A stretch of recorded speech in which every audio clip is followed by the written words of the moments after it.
আবু জেহেল ডাকতে কয়, আমার বন্ধুগণ, তোমাদের ভিতরে কে আছো গো? মুহাম্মাদের মাথা কেটে এনে দিতে পারবা? একজন আমার বন্ধুগণ পণ্ডিত, তার জবান খুলে নাই। আমার বন্ধুগণ দুঃসাহস করে নাই যে মুহাম্মাদের মাথা কেটে এনে দিতে পারবা। আমার আস্তে কইরা ডাক দেখায়, আবু জেহেল, আমি মুহাম্মাদের মাথা আমি কেটে এনে দিতে পারবো। আমি মুহাম্মদকে হত্যা করব, আমি মুহাম্মদকে কতল করব। এ মুসলমান ভাইরা, 2 দিন আগে যেই ওমর নাস্তিক ছিল, 2 দিন আগেও যেই ওমর কোরআন বিদ্বেষী ছিল, 2 দিন আগেও যেই ওমরটা কোরআনের বিরোধিতা করত, এই ওমর কিন্তু নিজেও জানত না। 2 দিন পরে কোরআনের আমার বন্ধুগণ ছায়া চলে আসার কারণে, কোরআনের প্যান্ডেলের নিচে আসার কারণে, কোরআনকে আপন করার কারণে এই ওমরকে আল্লাহ তাআলা আমার বন্ধুগণ, আমার ভাইরা, আমিরুল মুমিনিন বানায় দেবে। এই ওমরের ব্যাপারে আল্লাহর নবীর সিদ্ধান্ত হলো, লাউ কানা মিন বাদি নাবিয়্যান লাকানা ওমর। আমার পরে যদি দুনিয়ার জমিনে নবী হইতো, আল্লাহ তাআলা হযরত ওমরকে নবী বানায়া দিতে। আল্লাহর নবী তার জবান দিয়ে বইলা গেলেন, আনা খাতামুন নাবিয়্যিনা লা নাবিয়্যা বাদি, আমি দুনিয়ার জমিনে শেষ নবী। হে বন্ধু, আমার পরে আর দুনিয়াতে কোনো নবী আসবে না। কথা কোন ঠিক কিনা? নবীর পরে নবী আছে? আরো জোরে কোন আছে? নবীর পরে নবী নাই সংসদে? আরো জোরে কোন আইন চাই? নবীর পরে নবী নাই সংসদে, আইন চাই। কাদিয়ানি ভণ্ড, কথা কোন ঠিক না বেঠি? নবীর পরে যারাই নবুয়াতের দাবি করবে, নবীর পরে যারাই নবী দাবি করবে, তারা ভণ্ড। কারণ নবীজি নিজে তার জবান দিয়া বলেছেন, আনা খাতামুন নাবিয়্যিন লা নাবিয়্যা বাদি, আমি হলাম শেষ নবী, আমার পরে এই দুনিয়ার জমিনে আর কোন নবী আসতে পারে না, পারে না। কথা কোন ঠিক কিনা? তাহলে আমার নবী রাহমাতুল লিল আলামিনকে আমার হত্যা করবে, এত বড় দুঃসাহস দেখাইছে। আমার ভাইরা, এই ওমরটা কিন্তু যখন নবীকে হত্যা করবে, ওমরের চুলগুলো উস্কো বুস্কো ছিল। দেখবেন এখন কিন্তু একটু খেয়াল করেন, কিছু কিছু যুবকদের দেখবেন চুলগুলো যদি একটু বড় হয়, দেখবেন একটু খেয়াল করেন, দেখেন মিলে কিনা। এই দিকে একটা টান মারে আর এই দিকে একটা টান মারে। কথা ঠিক না বেটি? একটু আওয়াজ দেন, ঠিক না বেটি? আমি কি ভুল বলছি? এই যে দেখেন, আপনাদের এখানে একটা কোরআনের মাহফিল, পাশেই আরেকটা মজমা, সেখানে নারী পুরুষের ভিড় আছে না নাই? মেলা, সেটা কি মেলা? হাই হাই হাই মডার্ন ঢাকা, যেদিকে তাকাই শুধু ঢাকা নাকা। ঠিক না বাঠি? হাই হাই হাই মডার্ন ঢাকা, যেদিকে তাকাই শুধু ঢাকা নাকা।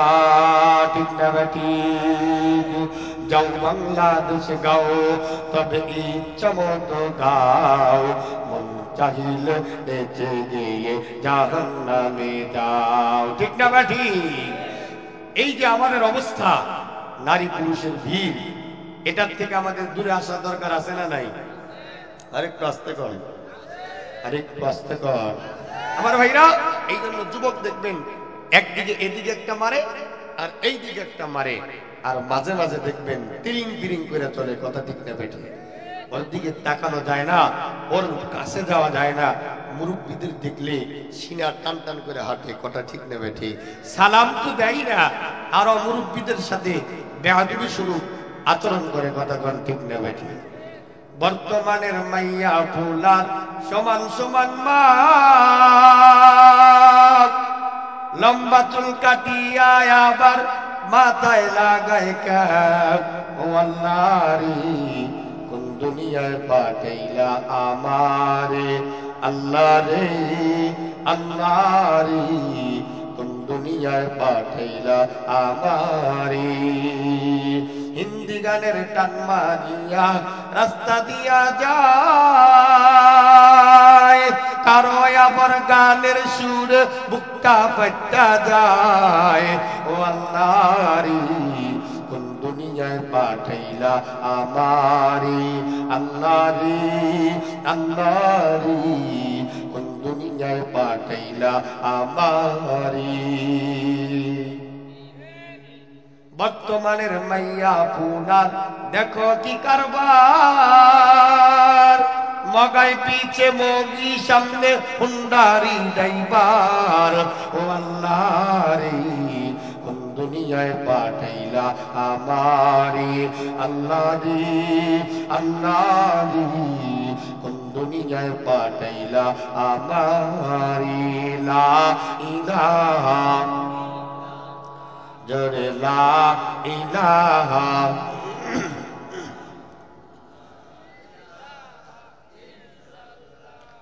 লা ইলাহা ইল্লাল্লাহ মুহাম্মাদুর রাসূলুল্লাহ সাল্লাল্লাহু আলাইহি ওয়াসাল্লাম। এ মুসলমান ভাইরা, এই জন্য কোনো দিকে কোনো নজর নাই, দিলটারে আমার বন্ধুগণ নরম কইরা দেয়া। আমার ডাকটা কয় আবু জেহেল আমি মুহাম্মদকে হত্যা করতে পারবো, আমি মুহাম্মদকে বন্ধু কতল কইরা দেব, কিন্তু আবু জেহেল আমার তোমার সঙ্গে একটা কমিটমেন্ট আছে, আমার তোমার সঙ্গে একটা বুঝ পরামর্শ আছে। আমি যদি মুহাম্মদকে দুনিয়া থেকে বিদায় কইরা দিতে পারি, আমি কিন্তু তোমার কাছ থেকে বন্ধু 100 লাল উট উপহার চাই, আমাকে 100 লাল উট উপহার দেওয়া লাগবে। এ মুসলমান ভাইরা, আবু জেহেল চিন্তা করলো এই মুহাম্মদকে কতল করার জন্য কত লিডার আমি আমার বন্ধুগণ আমি তৈরি করলাম, কত ফাঁদ আমি পাতলাম, কিন্তু মুহাম্মদের কোনো ক্ষতি আমি করতে পারি নাই। কথা কোন ঠিক কিনা? 100 উটের বিনিময়ে আমি যদি মুহাম্মদকে দুনিয়া থেকে বিদায় করতে পারি, আমি 100 উট আমার বন্ধুগণ আমাকে দেব, এরপরেও মুহাম্মদকে দুনিয়া থেকে বিদায় কইরা দেব। আবু জেহেল ডাক্তার কয় আমারে, আমি তোমাকে 100 উটের ওয়াদা দিলাম, কিন্তু খবরদার তুমি কিন্তু মুহাম্মদকে দুনিয়া থেকে বিদায় না কইরা আমার দরবার পর্যন্ত আসবা না, আমার বন্ধুগণ দ্বারস্থ হবা না। আমার চইলা গেলেন বাড়িতে, আমার ভাইরা আমার বন্ধুগণ বাড়িতে যাইয়া আমার তার বিবিরে আসতে কইরা ডাকতে বললেন, বিবি তরবারিটা দাও, আমি এই মুহূর্তে তরবারি নিয়া আমি মুহাম্মদকে হত্যা করতে যাব। আমার বিবি ডাক দেবে, স্বামী আমার আপনি তরবারি নিয়া এই মুহূর্তে কোন যুদ্ধে যাবেন, কোন কারণে তরবারি লাগবে? আমার বিবি এই কথা বলার সাথে সাথে আমার ডাক্তার কয়, স্বামী গো, আমার বিবি ডাক্তার কয়, স্বামী গো, আপনি কেন এই তরবারি নিতেছেন? কোন কারণে তরবারি আপনার হাতের ভিতরে? আমার বিবি কি আমার ডাক্তার কয়, বিবি আমি মুহাম্মদকে হত্যা করতে যাব, আমি মুহাম্মদকে বন্ধু দুনিয়া থেকে বিদায় করে দেব। অমরের বিবি আস্তে কইরা ডাক ডাকায়, স্বামী আমার বন্ধু শ্রেষ্ঠ নবী, এই মুহাম্মদের মতো একজন শ্রেষ্ঠ মানব দুনিয়ার জমিনে বন্ধু আর একটাও নাই। এই মুহাম্মদ তিন নবী, এই মুহাম্মদের মা নাই, এই মুহাম্মদের বাবা নাই, এই মুহাম্মদের দুনিয়ার জমিনে আপন বলতে কেউ নাই। এই মুহাম্মদের আপন বলতে একমাত্র আল্লাহ। কথা কোন ঠিক না বেটিয়ে? আল্লাহ ছাড়া মুহাম্মদের আপন বলতে কেউ নাই, কেউ নাই। এই মুহাম্মদকে কেন তুমি হত্যা করবা? আমার বিবি বলার পরই আমার ডাক্তার কয়, বিবি আমি মুহাম্মদকে হত্যা করব। এক নম্বর কারণ হলো মুহাম্মদ তার বাপ দাদার ধর্ম চাইরা দিয়া, বন্ধু লাত উত্তর ধর্ম চাইরা দিয়া, বন্ধু তার বাপ দাদার ধর্মের ভিতরে চুল কালিমা গাইয়া দিয়া এক আল্লাহর কোরআনের পক্ষে চলে গেছে। বন্ধু কোরআনের দাওয়াত দেওয়া শুরু কইরা দিছে। এই জন্য মুহাম্মদকে হত্যা করব। আমার ডাক ডাকাইবে ঘরের ভিতর থেকে সবচেয়ে বড় তরবারিটা দিয়া দাও। আর দেখো ওই তরবারির কাছে একটা কইটা আছে, একটা ডিব্বা আছে। ওই ডিব্বার ভিতরে সবচেয়ে বিষাদর আমার বন্ধুগণ কিং কোবরা সাপের আমার বন্ধুগণ বিষ আছে। ওই বিষটা তুমি মিশিয়ে দাও, যাতে করে মুহাম্মদকে একটা আমার বন্ধুগণ আঘাত করার সাথে সাথে আমার নবী বন্ধু দুনিয়া থেকে বিদায় হয়ে যায়। আমার নবী আমার বন্ধুগণ দুনিয়া ত্যাগ করে আমি 100 লাল উটের মালিক হয়ে যাব, আমি ওমর ধনী হইয়া যাব। কিন্তু এই ওমরকে আল্লাহ হিদায়াত দিলেন, কারণ হিদায়াতের মালিক একমাত্র কে? আর একটু জোরে হিদায়াতের মালিক কে? আমার ভাইরা, আমার বন্ধুগণ, হিদায়াতের মালিক একমাত্র আল্লাহ। এই জন্য ওমর যখন চলে গেল, 2 দিন আগেও ওমর ছিল কোরআন বিরোধী, 2 দিন আগেও কোরআন আমার বন্ধুগণ হযরত ওমর রাসূল বিরোধী ছিলেন, ইসলাম বিরোধী ছিলেন। 2 দিন পরে এই ওমর আল্লাহ আমার বন্ধুগণ ইসলাম মাইনা, আল্লাহর কোরআন মাইনা, এই ওমর আমার বন্ধুগণ তার জবান দিয়া ডাকতে বললেন, কে আছো? তার সন্তানকে আমার বন্ধুগণ তার বুক থেকে আলাদা করবা। ইসলামের জন্য আমি ওমর একাই যথেষ্ট।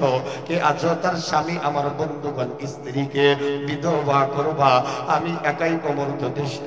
কে আছো? কোন মায়ের বুক খালি করবা, আমি ওমর ইসলামের জন্য একাই যথেষ্ট।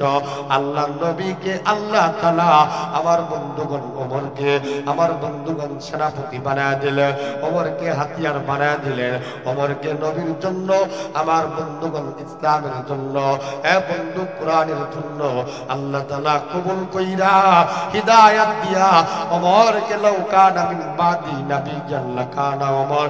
আল্লাহর নবীর ঘোষণা, আমার পরে যদি দুনিয়াতে কেউ নবী হইয়া আগমন করত আল্লাহ রাব্বুল আলামিন তাহলে হযরত ওমরকে নবী বানায়া পাঠাইতেন। আরেকটু আস্তে কোন, একজনে কয় আল্লাহু আকবার, আর সব চুপ করে বসে আছেন, ঘুমাইছেন। আমি কি গোরস্থানে ওয়াজ করতেছি? এই কথা কোন, গোরস্থানে ওয়াজ করতেছি? একটু হাতটা ওঠান, লিল্লাহি তাকবীর। এই হাত নামাই কেন? দেখেন কেন হাত নামাই, দেখেন রেকর্ড করেন, একটু টান টান করেন, তো একটু টান টান করেন, একটু হাতটা নাড়াচাড়া দেন, মুট করেন, মুট করেন, আবার ছাড়েন, একসাথে মুট করেন, ছাড়েন, মুট করেন, ছাড়েন। একটা তাকবীর দিবেন যাতে করে আপনাদের এই ধনবাড়ি এলাকার এই আপনাদের মহল্লার আশেপাশে যত মানুষ আছে সব যেন বুঝতে পারে। হাত নামান। কিছু মানুষ আমরা এখানে বসছি, ভাই আজকের মাহফিলে যেই সমস্ত মুরব্বীরা আসছেন, যুবক ভাইরা তো আমি সংখ্যা খুব কম দেখতেছি, কথা কোন ঠিক না বেটি? ইমাম সাহেব এই আমার কানে কানে কয়, হুজুর বলেন যে মুরব্বীরা যদি না আসে তাহলে কিন্তু দোয়া করবো উল্টা, কিন্তু আমি তো দেখি যুবকদেরই সংখ্যা কম, কথা কোন ঠিক না বেটি? বুড়াদের সংখ্যা বেশি। বাবা আওয়াজ করে বলেন, আমাদের জবান দিয়া আল্লাহর নবীর তাকবীর দেওয়া দরকার আছে না নাই? আর একটু জোরে বলেন, আছে না নাই? লিল্লাহি তাকবীর। এই তাকবীর আলোচনা চলবে না, বন্ধ হবে, কথা ঠিক না ঠিক? আমরা একসাথে সমস্বরে উচ্চ আওয়াজে একটা তাকবীর দিবেন, গাড়ির সাওয়ারের যেন চাইতেও আমাদের আওয়াজ বেশি হয়, কথা ঠিক না ঠিক? আমরা যে আওয়াজ দেই, 2-4 জন মা বোন যদি একটু ঝগড়া শুরু করে এর চাইতে বেশি সাউন্ড হয়, কথা কোন ঠিক না? না না না না না, আপনাদের এদিকের মা বোনটা খুব ভালো, এদিকের মা বোনটা ঝগড়া করে না, কথা কন, কথা কন। আমি আজকে কয়ে দেবো, কালকেই মা বোনরা করবো একটা খাচ্ছর হুজুর আইছেন, কথা ঠিক না বেটি? আমার মা বোনরা এদিকের মা বোন খুব ভালো, ঝগড়া করে না। কিন্তু আমি আমাদের অঞ্চলের কথা বলছি, মা বোন যদি ঝগড়া শুরু করে বাবা, 2-3 জনের ঝগড়ায় পুরো এলাকাটা একেবারে কাঁপায় ফেলায়। আমার বন্ধুগণ, আমরা পুরুষ মানুষ, সিংহ পুরুষ, উমরের উত্তরসূরি, খাব্বাব আর খুবাইবের উত্তরসূরি, আমাদের তাকবীরের হুঙ্কারে আমার বন্ধুগণ গৌর গোবিন্দর, আমার বন্ধুগণ তসনে তস, আমার বন্ধুগণ তসনস করে ভেঙ্গে সিংহাসন আমার বন্ধুগণ মাটির সাথে গুটিয়ে গেছে। আমাদের তাকবীর আর নারা তাকবীরের ধ্বনিতে 17 বছরের আওয়ামী শাসন আমার বন্ধুগণ 45 মিনিটের ভিতরে ফিনিশ হয়েছে। কয় মিনিট? আরো জোরে কোন, কয় মিনিট? 45 মিনিটের ভিতরে ফিনিশ। একটা বাসনও দিয়ে যাইতে পারে নাই। আবার মাঝে মাঝে একটু নাড়াচাড়া দেয়, আমি খুব কাছে আছি, চট করে ঢুকে পড়ি। কথা কয় না, কথা কয় না, খুব কাছাকাছি, আবার হইনা চট করে ঢুকে পড়বো। আমি বলবো, বুবু তুমি চট করে ঢুকো, জনগণ তোমার চট করেই জেল হাজতে ঢুকাবে। কথা কন ঠিক না বেঠি? কারণ তোমার যে কার্যকলাপ, তোমার যে আলেম বিদ্বেষী, তুমি যে হেফাজত ইসলামে যতগুলো আলেম, মাদ্রাসার ছাত্র, যতগুলো টুপিওয়ালা, যত দাড়িওয়ালাকে হত্যা করছো, পিলখানায় তুমি যে হত্যাকাণ্ড করেছো, যতগুলো তুমি অন্যায় করেছো, ওলামা একরামকে যত নির্যাতন করেছো, আল্লাহ তাআলা বলেন আমি ছাড় দেই, কিন্তু কখনো ছেড়ে দেই না। আল্লাহ তোমাকে ছাড় দিছিল, তুমি ঘুড়ির মতো উড়ছিলা, মনে করছো আমি যে ক্ষমতা পাইছি, ফেরাউন তোমার চাইতে ক্ষমতা বেশি পাইছে। কথা বলুন ঠিক না বেঠিক? তাকে আল্লাহ ছাড়ে নাই। হামান তোমার চাইতে ক্ষমতা বেশি ছিল, তাকে আল্লাহ ছাড়ে নাই। নমরুদ তোমার চাইতে ক্ষমতা বেশি ছিল, আমার ভাইরা, তাকেও আল্লাহ ছাড়ে নাই। আজকে কুজা হামান, কুজা ফেরাউন, কুজা আমার বন্ধুগণ নমরুদ। কথা বলুন ঠিক কিনা? আল্লাহ তাআলা তাদের তো আমার বন্ধুগণ ক্ষমতা ধূলিসাৎ করে দিয়েছে, তাদের ক্ষমতা আমার বন্ধুগণ শেষ হয়ে গেছে। আল্লাহ তাআলা বলে ক্ষমতা কখনো বা ক্ষমতা চিরস্থায়ী হয় না, স্থান পরিবর্তন করে। কথা কোন ঠিক নেবে? এই জন্য আমার ভাইরা, আমাদেরকে এই তাকবীর দেওয়া দরকার আছে না নাই? আরেকটু জোরে কোন না। ইন্নামাল মুমিনুনা আল্লাযীনা ইযা যুকিরাল্লাহ, দেখছেন এই যে দুইজনে আল্লাহু আকবার আর তিনজনে চুপ করে বসে থাকে। আরেকবার এগেন চান্স। ইন্নামাল মুমিনুনা আল্লাযীনা ইযা যুকিরাল্লাহ ওয়াজিলাত কুলুবুহুম ওয়া ইযা তুলিয়াত আলাইহিম আয়াতু যাদাতুহুম ঈমানাও ওয়া আলা রাব্বিহিম ইয়াতাওয়াক্কালুন। ভালো লাগে না খারাপ লাগে? ভালো লাগে না খারাপ লাগে? আমার বাবাজিরা, আমি শারীরিকভাবে একটু অসুস্থ, আপনারা বুঝতে পারছেন। শারীরিকভাবে আমি যদি এক গ্লাস চা একবারে খাই, তাও আর কাজ হবো না, কারণ এটার মালিককে। এইভাবেই চলবো। আপনারা শুনবেন তো ইনশাল্লাহ? আরো জোরে কোন শুনবেন তো ইনশাল্লাহ? গতকালকে 2.5 ঘন্টা কথা বলেছি, কালেকশন করেছি, এই জন্য আজকে একটু হালতটা খারাপ। আবার এই হালত খারাপের ভিতরেও অবস্থান ভালো করে দেওয়ার মালিক, আরো জোরে কোন মালিককে? আল্লাহকে যে পাইতে চায়, হযরতকে ভালোবেসে, আরশ কুরসি লৌহে কলম, আরশ কুরসি লৌহে কলম, না চাহিতেই পেয়েছে সে, হযরতকে ভালোবেসে। দেওয়ার মালিক কে? আর জোরে, দেওয়ার মালিক আল্লাহ। আমার ভাইরা, এই জন্য আর লম্বা নয়, আমরা কোরআনের পক্ষে, কোরআনের দলে, কোরআনের সাথে থাকতে রাজি আছি না নাই? আরো জোরে কোন আছি না নাই? কারা কারা কোরআনের পক্ষে থাকবেন না হাত তুলে দেখান। হ্যাঁ, আপনি যা বুঝেন, দুনিয়ার মানুষ কিছু বুঝে না, 2-4 হাত তুলছে। হ্যাঁ আমার ভাই, আসলেও এরা কোরআনের খুব আশেক। সুবহানাল্লাহ কর, আরেকটু জোরে মারেন সুবহানাল্লাহ। এরা কোরআনের আশেক যদি নাই হতো, তাহলে এরা কিন্তু জানে যে হুজুর বলবে যে কারা কারা কোরআনের পক্ষে হাত তুলেন, এই জন্য ওরা চাচ্ছে যে আমার হাত আগে উঠবে, আমার হাত আল্লাহ আগে দেখবে, ফেরেশতারা আগে লিখবে। এই জন্য এগেনস্ট আবার আমি দেখতে চাই কারা কারা কোরআনের পক্ষে দু হাত তুলে আমার আল্লাহরে দেখাই। নারায়ে তাকবীর, নারায়ে তাকবীর। কোরআন হাদিস যেখানে, আলেম উলামা যেখানে, গান বাজনা যেখানে, টিভি ভিসিআর যেখানে, বুঝলেন কথা ঠিক না? বা ঠিক? আমরা গান বাজনার ভিতরে নাই, আমরা আছি কোরআন এবং হাদিসে। আমরা কোরআন মূলের ভিতরে আছি, আমরা কোরআন ইহদিনাস সিরাতাল মুস্তাকিমের ভিতরে আছি, আমরা কোরআন সরল পথের ভিতরে আছি, আমরা কোরআন জান্নাতের পথে আছি, আমরা কোরআনকে বুকে নিয়ে জান্নাত পর্যন্ত যেতে চাই। কথা বলুন ঠিক না বেঠিক?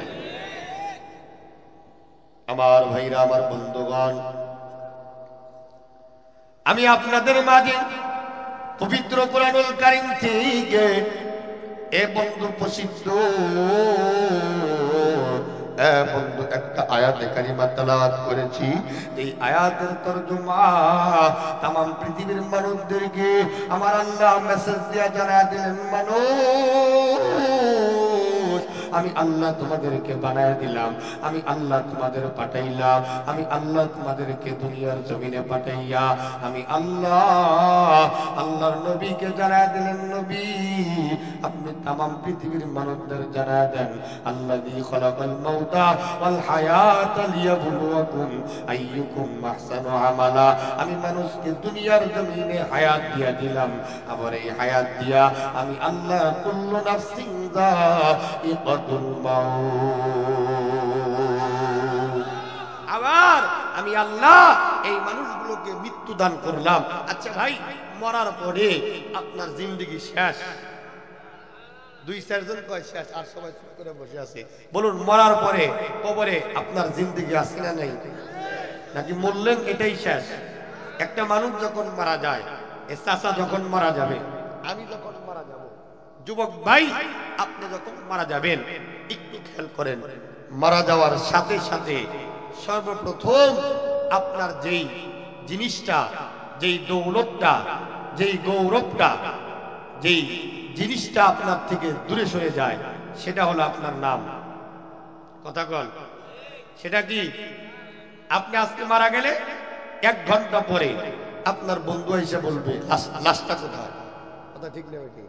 আপনার এলাকার মানুষ বলবে লাশটা কোথায় রাখছো, লাশটা খাটিয়া নিয়ে আসো, লাশটার জন্য গোরস্থানে কবর খনন করো, লাশটার জন্য বরই পাতা গরম পানি করো, লাশটার জন্য আমার বন্ধুগণ ধনবাড়ি স্থান থেকে কাপড়ের কাপড় কিনে আনো। কথা বলুন ঠিক কিনা? 1 ঘন্টার মাধ্যমে আপনি আর চেয়ারম্যান সাহেব নাই, আপনি আর আব্দুল লতিফ নাই, আপনি আর আব্দুল গফুর নাই, ও মা তুমি আর খাদিজা, আমার বন্ধুগণ আর আমার বন্ধুগণ, আমার মা বোনেরা, তুমি রহিমা নয়, তুমি আমেনা নয়, তুমি আয়েশা নয়, তুমি মরহুমা হয়ে গেছো।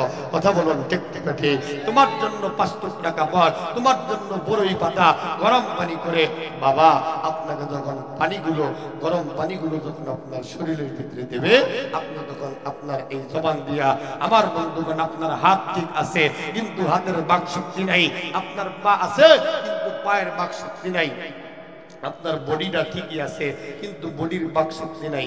আমার বন্ধুগণ বলুন, মরার পরে আপনার বডিটা যখন সোজা হয়ে থাকে, এই বডি, এই জবান, এই চোখ, আমার বন্ধুগণ হাত, সবকিছুর ক্ষমতা উঠিয়ে নেন কে?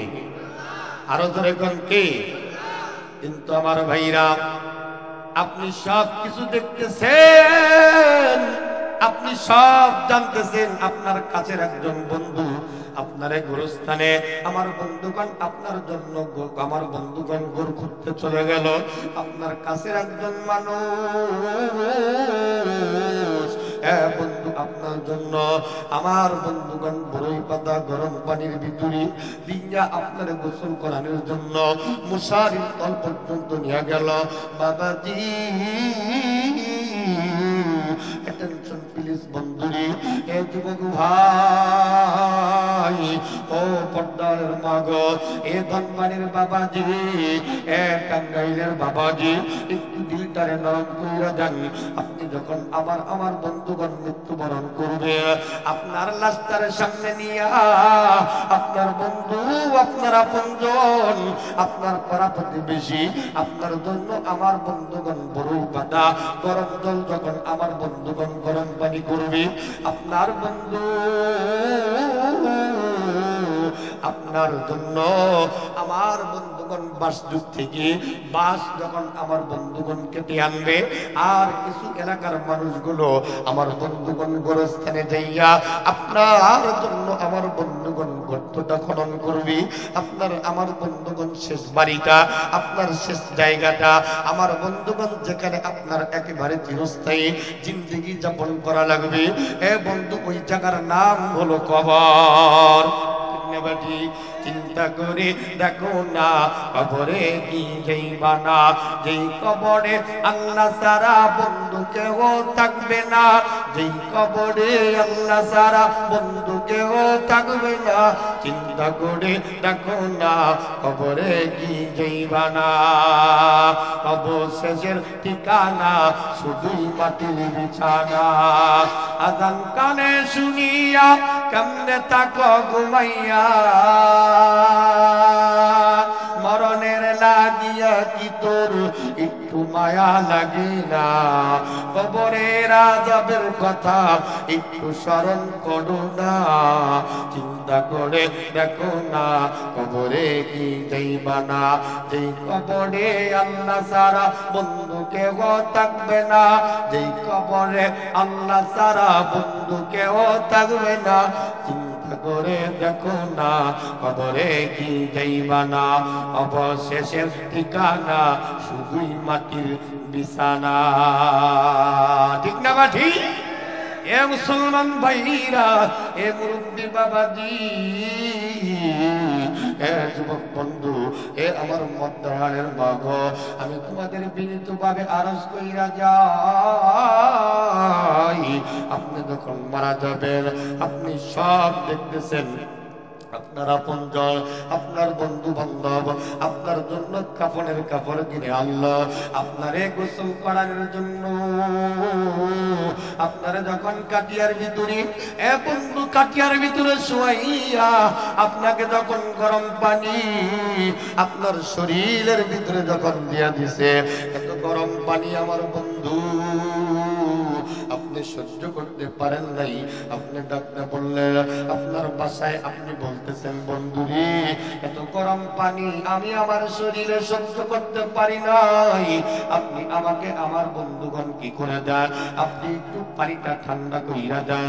কিন্তু বন্ধু আপনার বন্ধু আপনার কথা শুনে নাই, কথা বলুন ঠিক না বেটে, গোসল করাইয়া চকলেটের মতো কইরা আপনারে যখন আমার বন্ধুগণ গোরস্থানে নিয়ে যাবে, আপনার কবরে আপনার নামাইয়া যখন গোরস্থান পর্যন্ত জানাজা পর্যন্ত গেল, আপনার জানাজা পড়ানোর জন্য এলাকার মুহিদ্দিন, এলাকার মুরব্বী, বন্ধু বান্ধব, আপনজন সব মানুষগুলো জানাজা পড়ার পরে কিছু আপনজন আমার বন্ধুগণ আপনার গোরস্থান পর্যন্ত যায় নাই, কিছু মানুষ চলে আসছে, আবার কিছু মানুষ আপনারে আমার বন্ধুগণ শেষ সমাধি কইরা মাটি দিয়া কবরস্থলে আমার বন্ধুগণ শেষবারের মতো এক মুষ্টি মাটি দিয়া যখন আপনারে বিদায় দিয়ে আসবে, আপনি তাকাবেন আর কাঁদবেন বন্ধু,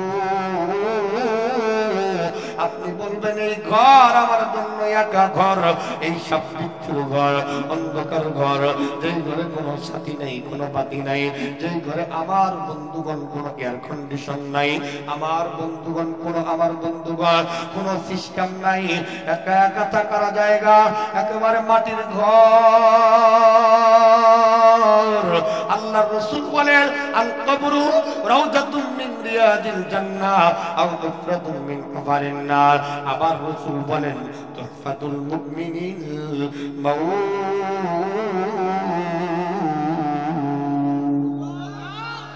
মৃত্যু হলো ইমানদারের জন্য উপহার স্বরূপ একটা মানুষ যখন মারা যাবে, ইমান আমল জিন্দেগিতে আমার বন্ধুগণ যদি নেক আমল করে, দান সদকা করে, মসজিদ মাদ্রাসাকে ভালোবেসে একটা মানুষ যদি কবরে আসতে পারে, 100% এই কবর মরার সাথে সাথে তারা ডাকবে, ওয়েলকাম ওয়েলকাম, মারহাবা মারহাবা, আসুন আহলান সাহলান, আপনার জন্য মারহাবা। আমি কবর আপনাকে বড় স্বাগতম জানাই, আপনার জন্য আমি ওয়েট করতেছি, কারণ দুনিয়ার জমিনে, আসমানের নিচে, জমিনের উপরে আপনার চাইতে ভালো মানুষ আমি কবরের কাছে আর কেউ ছিল না। ধরে করেন সুবহানাল্লাহ। কবর আপনাকে সংকীর্ণ থেকে একেবারে সুন্দর করে প্রশস্ত করে দেবে, জান্নাত পর্যন্ত আপনার আল্লাহ তাআলা বাড়ি এরকম ভাবে জান্নাত পর্যন্ত কালেকশন করে দেবে। ধরে করেন সুবহানাল্লাহ। এই জন্য আমার ভাইরা, কোরআনের পক্ষে থেকে, মসজিদের পক্ষে থেকে, মাদ্রাসার পক্ষে থেকে আপনি যদি বাবা যদি মরতে পারেন, আমি মারা গেলে, আপনি মারা গেলে, আপনার সন্তান, আপনার আমার বন্ধুগণ টাকা, আপনার বাড়ি, আপনার ব্যাংক ব্যালেন্স, অর্থ সম্পদ কোনো কিছু নিয়ে যাইতে পারেন? কেউ নিয়ে গেছে? এটা আপনার বাবা 10 তলা বিল্ডিং এর মালিক ছিল, নাই 10 তলা বিল্ডিং এর মালিক আপনি, এরপরে আপনি থাকবেন না, আপনার ছেলে, তারপরে সে থাকবে না, তার ছেলে, এভাবে কোটি টাকা, লক্ষ টাকা ব্যাংক ব্যালেন্স আপনার সন্তানের সুখের জন্য বাবা যদি রেখে যায়, আর বাবা যদি তার সন্তানকে সঠিকভাবে পরিচালনা না করতে পারে, এই সন্তান যদি তার সম্পদের অবৈধ অবলম্বন করে, আমার বন্ধুগণ দান সদকা না করে, বাবা মারা গেছে, আপনার সন্তান আপনার জন্য দান করে নাই, আপনি মারা গেছেন, আপনার সন্তান ওই রেখে দেওয়া সম্পদ থেকে মসজিদে কোনোদিন একটা ফ্যাট কিনে দেয় নাই, 1000, 5000, 10,000 টাকা দেয় নাই, আমার বন্ধুগণ গান আর বাজনা নর্তকীর জন্য আপনার ছেলে টাকা আমার বন্ধুগণ ফুরাইছে, তাহলে আপনি বাবা ওই কবরে আপনার এই সন্তানের কুকর্মের জন্য আপনার কবরে 1% গুনাহের সওয়াব গুনাহ যাইতে থাকবে। জোরে আল্লাহু আকবার। আর যদি পক্ষান্তরে আপনি যদি ভালো সন্তান, নেক সন্তান, নেক সম্পদ, অবৈধ সম্পদ নয় বৈধ সম্পদ সন্তানের জন্য রেখে যেতে পারে, পাশাপাশি সন্তানকে বৈধ শিক্ষা যদি তাকে দিতে পারেন, অবশ্যই আপনি মারা গেলে আপনার সন্তান আপনার জন্য মসজিদ মাদ্রাসায় এতিম মিসকিন আমার বন্ধুগণ যথাসাধ্য অনুযায়ী দান সদকা করবে। কথা বলুন ঠিক ঠিক? কিন্তু আমরা শুধু কামাই আর কামাই, কথা ঠিক না বেটি? এটা হালাল না হারাম দেখার তমিজ নাই। কথা কোন ঠিক কিনা? কোথার থেকে টাকা আসলো, কিভাবে আসলো, এর কোনো আমাদের আমার বন্ধুগণ কোনো তমিজ আমরা করি না। এই জন্য আমার ভাইরা, আমরা মারা যাওয়ার পরে আমাদের হাতে আমরা কিছু নিয়ে যাইতে পারবো না, একেবারে শূন্য হাত। একেবারে কি? এই যে হাতটা দেখতেছেন, কিছু আছে? আরো জোরে কোন আছে? এটাকে ম্যাজিক দেখাইতেছি যে দেখেন আমার হাতে কিছু নাই, হাত বন্ধ করলাম, 10,000 টাকা। এটা কি ম্যাজিক? কি বলেন ম্যাজিক? না, আমার হাতে কিছু নাই, কিছু আছে? আছে। আল্লাহ বলেন ইকরা কিতাবিক কাফা বিনাফসিকা আল-ইয়াওমা আলাইকা হাসিবা। আল্লাহ তোমার কিতাব, আপনার কিতাব, আমার কিতাব আপনার এই ডান হাতে দিবে। কোন হাতে দিবে? আরো জোরে কোন? কোন হাতে? আমল নামাটা আপনার হাতে দিয়ে দিবে। যদি খারাপ থাকে বাম হাতে দিবে, ভালো থাকলে ডান হাতে দিবে। আপনি সব দেখবেন যে আজকে আপনার মসজিদের মাহফিলে বৈশা আপনি এক ফোঁটা চোখের পানি ফালাইছেন, বাবা আপনার বাবা আজকে কবরে, আপনি জানেন না, একটু খেয়াল করেন, 10 মিনিটের জন্য বাবা একটু আপনি দিলটারে নরম করে দেন। আপনার বাবা আজকে কতদিন যাবত দুনিয়ার জমিন থেকে চলে গেছে, বেশি দূরে নয়, মাত্র 3.5 হাত মাটির নিচে। কথা বলুন ঠিক না? বাবা কোনদিন আপনার বাবার খবর আপনি দেখেন নাই। আমেরিকা, লন্ডন, ইউরোপ, আমার বন্ধুগণ সৌদি আরব, বিভিন্ন রাষ্ট্রে এত দূরত্ব থাকার পরেও 5 মিনিট না 1 মিনিটের ভিতরেই আপনি আপনার সন্তানের, আপনি আপনার বাবার, আপনি আমার কপিলের, আপনি আপনার মালিকের সঙ্গে যোগাযোগ আছে না নাই? এখন আছে না নাই? এত দূরত্ব থাকার পরেও আপনি আপনার মালিকের সাথে, আপনার বাবার সাথে, আপনার বোনের সাথে, আপনার সন্তানের সাথে 1 মিনিটের ব্যবধানে আপনি তাদের যোগাযোগ করার সক্ষমতা আল্লাহ আপনারে পায়রুটি দিয়ে দিলেন। কিন্তু মাত্র 3.5 হাত মাটির নিচে আপনার ঘরের পিছনে আপনার বাবা শুয়ে আছে। আজকে 15টা বছর আপনি মা বলে ডাকতে পারেন না, আপনি আজকে 20টা বছর আপনার বাবার চেহারা দেখেন না, কোনদিন আপনার বাবার কবর সম্পর্কে আপনি জানেন নাই। এ আওয়াজ দেখুন ঠিক কিনা? আল্লাহর এক বুজুর্গ বান্দা স্বপ্নে যোগে নজর কইরা আমার বন্ধুগণ দেখতেছে, বুজুর্গ বান্দার কাছে অ্যাটেনশন দিলে একজন বাবাজি আমার বন্ধুগণ উঠবেন না, আমি আপনাদের পায়ে হাত রেখে বলবো আর বেশিক্ষণ আমি আপনাদের কষ্ট দেব না। বাবাজি আমার বন্ধুগণ, বুজুর্গ বান্দা আমার বন্ধুগণ দেখতেছে একজন মহিলা কাঁদতেছে জাহান্নামের আগুনে। আল্লাহর বান্দি ডাক ডাক, বুজুর্গ আজকে আমার গুনাহের কারণে আমাকে আল্লাহ জাহান্নামে দিয়েছে, আমি জাহান্নামের আগুন আমি সহ্য করতে পারতেছি না, আমার শরীরগুলো পুড়ে ছারখার হয়ে গেছে, কলিজাগুলো পুড়ে ছারখার হয়ে গেছে। এ হুজুর আপনি একটু দোয়া কইরা দেন, আর দুনিয়ার জমিনে আমার আপন বলতে কেউ নাই, আমার দুনিয়ার জমিনে আপন বলতে কোনো সন্তান নাই, ছেলে সন্তান নাই, আমার ভাই ব্রাদার নাই, আমার একজন আপন আমার বন্ধুগণ একটা মেয়ে আছে, তাও মেয়েটা আমার বন্ধুগণ দিনদার না, এই মেয়েটা নামাজ পড়ে না, এই মেয়েটা আমার বন্ধুগণ দান সদ্গা করে না, এই মেয়েটা আমার জন্য কোনোদিন দোয়া করে না। রব্বির হাম উমা কামা রব্বায়ানি সগীরা, কোনদিন আমার সন্তান আমার জন্য দোয়া করে নাই। হুজুর আপনি একটু আমার সন্তানকে যে বলেন ভিতরে বলেন। আমার বন্ধুগণ বাবা অবস্থা, আল্লাহর বান্দিকে আল্লাহর বান্দা ডাক ডাক, মা গো তোমার মা কি দুনিয়াতে বেঁচে নাই? না না হুজুর, আমার মা দুনিয়ার জমিন থেকে মৃত্যুবরণ করেছে, আমার মা দুনিয়াতে নাই। আল্লাহর বুজুর্গ বান্দা ডাক ডাক, মা গো তোমার মাকে যদি জান্নাতে দেখতে চাও তাহলে তোমার মা জাহান্নামের আগুনে দাও দাও করে জ্বলে, তোমার মায়ের সম্পদ থেকে তুমি কিছু আল্লাহর রাস্তায় দান কইরা দাও। আল্লাহ তাআলা তোমার এই দানকে কবুল কইরা তোমার মার আল্লাহ তাআলা কবরের আযাব মাফ কইরা দিবে। জবান বন্ধ নয়, আওয়াজ কইরা বলা লাগবে সুবহানাল্লাহ।